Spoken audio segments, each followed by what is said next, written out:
Y'all, it's your boy Easy, and on today's episode of Easy Opens, we're going to be taking a look at the Hasbro Marvel Legends Gamerverse Juggernaut figure. Juggernaut first appeared in X-Men number 12 from July 1965. Created by Stan Lee and Jack Kirby, his real name is Kane Marco. He's the stepbrother to Charles Xavier, and apparently the Juggernaut moniker was derived from the Hindu deity Jagannatha. Typically considered a villain to the X-Men and Spider-Man, but really the entire Marvel Universe. Just a normal guy empowered by the gem of Sidorak, and thus given superhuman strength, stamina, and durability, unstoppable momentum, immortality, and a psychic shield via his helmet. Alright, so the box art looks really cool. It's based off the fighting games that these figures are also based off of, and that's really cool, but we're not here to talk about the box. Let's go ahead and get this figure free from its plastic prison and see what we think about Juggernaut. Alright, y'all, so fresh out the box, I'm in love. I love this figure. I've been looking forward to this figure for a very long time, and fresh out the box, he does not disappoint. He is massive, and he's got the appropriate height and width that is just so satisfying as a Juggernaut fan that I am just still kind of elated that I'm holding it in my hands finally. Besides that being the first thing that I noticed, his weight is substantial. Like it feels appropriate, and you feel like you got a really like chunky figure in your hand, which is really cool. The next thing I notice are the texture on his midsection.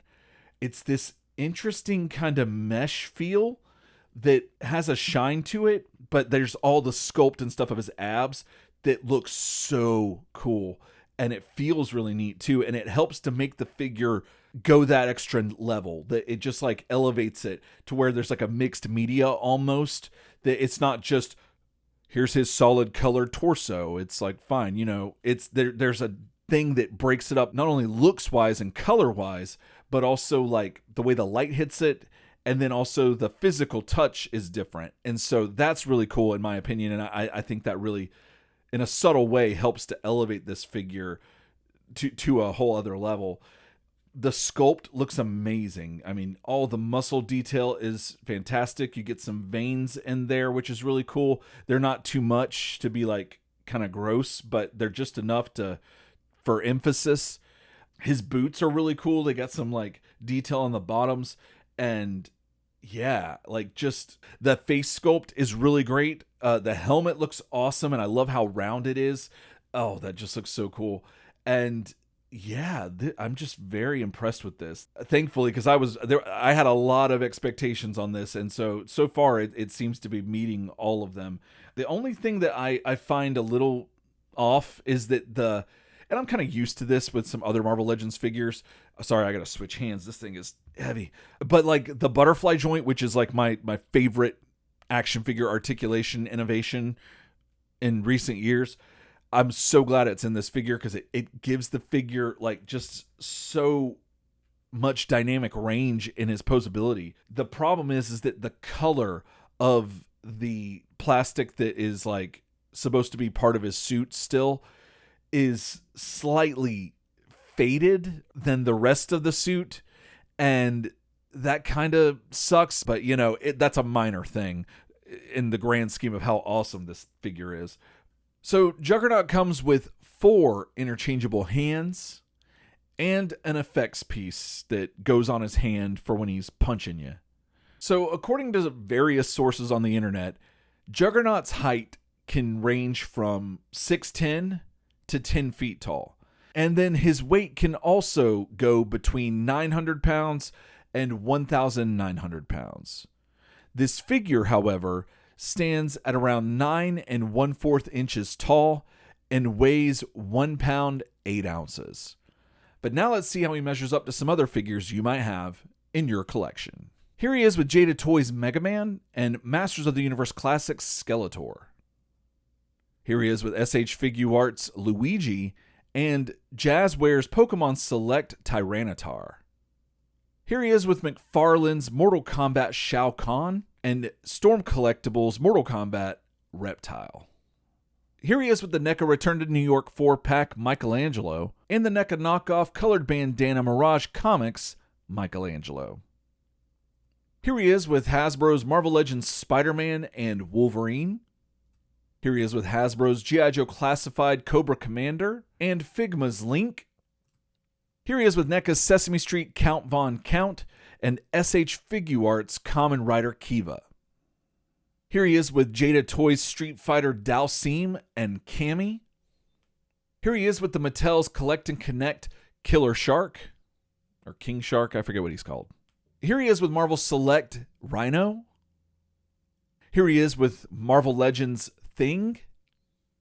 Here he is with the Marvel Select Hulk. Here he is with Marvel Legends Retro Card Apocalypse. Here he is with Marvel Select Colossus.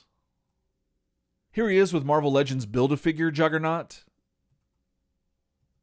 And here he is with the Marvel Select Juggernaut. For as long as I can remember, I've been a Juggernaut fan. And by that, I mean for as long as I can remember being aware of Marvel Comics and the X-Men. And once I got introduced to Juggernaut, there was something about him and Deadpool back in the day in the 90s. Like, they were like my favorite X-Men villains.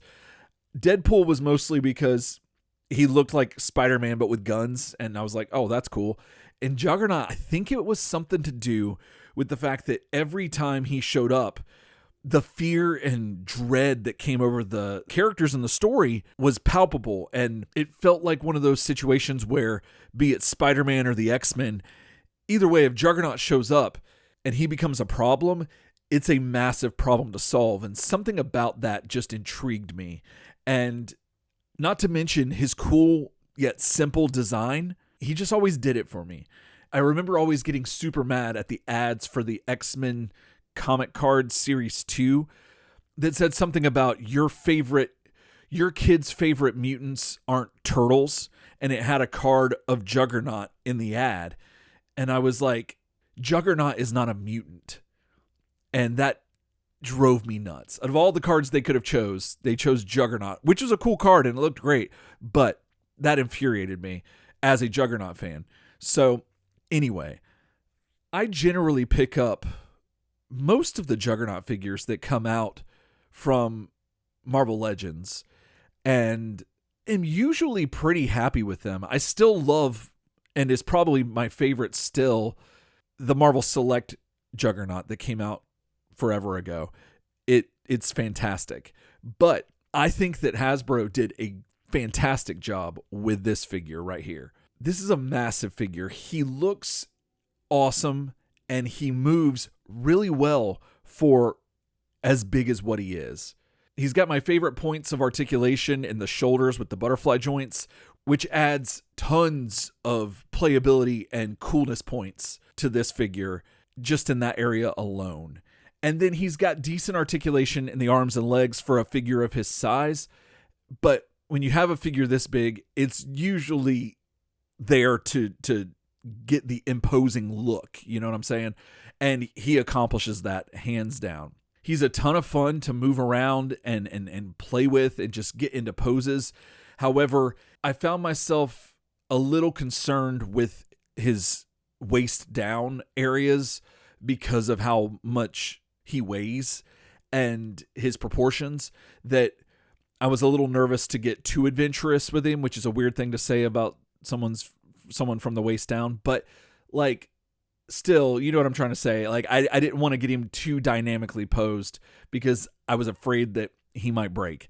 And so I didn't really do too many dynamic poses with him. And I still think that's something to mention because that's an apprehension when you're playing with the figure. So, you know, there's a slight there if you want to count that. But still, like I said, a lot of times with these bigger figures, they're mostly there to like set a precedent and like not necessarily have them doing all these Spider-Man poses. So that was kind of my take on that. Still moves pretty good. And I got him into pretty much every pose I wanted to get him into, except I wish there was a little bit more, I don't know, articulation in the head neck area. Maybe even a separate head that kind of like looked up so that like it wouldn't even be articulation that would move it up. It would just be that it's sculpted to where he's looking a little further up. That could be a way to get that look that I think I was trying to get in some of my poses but couldn't quite nail. But that's a minor nitpick. As far as the figure on its own, it plays very well. It's a lot of fun. The accessory is cool. I didn't really use it that much, if at all. It's neat to have, but like, I don't know. There's just something so cool about Juggernaut that he doesn't need a lot of extra stuff. I do like the extra hands. I kind of wish we would have got some more, but really that's just me being greedy, because they gave us fist and they gave us variations on some gripping hands. You can't really ask for much more than that. I would always like the declarative index finger pointing out hand, but beggars can't be choosers. So anyway, now this could also be a nitpick, but I would have liked to have seen another sort of aesthetic contrast element that his abs have, that his midsection has, on the other parts of the figure, like maybe on the sole of the boot, or the cuff of the boot, or something like that. Just something visually different than the rest of the suit that would do what that midsection's doing with it, the way it is, that it's a different material than the rest of his suit, but that it would kind of like add on to that and give it a little bit more depth, I guess, in the visual aesthetic, maybe the texture aesthetic. I don't know if I'm just like saying a bunch of big words. I don't know. That's just me. But other than that, I don't really have any complaints about this figure. He's a ton of fun to pose. He looks great just standing there. He goes well with pretty much anybody you put him with. I was hard pressed to find any character that didn't work well with him. So I think you'll be able to get a lot of mileage out of this figure. The only thing I can think of here at the end of this review is that the torso, to like turning the torso, it has like a spring action kind of thing. And I know that's probably not by design, but it could be that there's like just a joint that's like not quite wanting to give all the way, and it's just putting it back in its like, default state. But like, I would have liked for a little bit more articulation in that area that it could hold. But I'm not complaining too much, because again, he looks fine the way he is, and I got him to do everything I wanted him to do with the other points of articulation. So having said all that, I'm a big fan of this figure. I think he's awesome, and he does everything I want him to do. He looks great, he plays great, he feels great, and you could put him with a lot of different shots from different action figures from different lines, and I think you'll have a ton of fun. So if you collect Juggernaut figures, this is a must, hands down. If you collect X-Men villains and need a Juggernaut, this is a great one to get. If you already have a Juggernaut on your X-Villain shelf but want an excuse to get another one, he's also a Spider-Man villain, so there's that. Similarly, there's been times where he's been on the X-Men as a good guy too, so there's another option for you. Or if you're just simply a fan of big, giant, muscly action figures, then you will not be disappointed with Gamerverse Marvel Legends Juggernaut. All right, y'all, that's going to do it for me today. Thanks so much for watching. If you liked what you saw, hit the like button. If you want to see more from me, hit subscribe and let me know in the comments what's your favorite Juggernaut action figure. Do you prefer him as a hero or a villain? Do you think of him as an X-Men villain or more of a Spider-Man villain? Let me know in the comments, and until then, else time.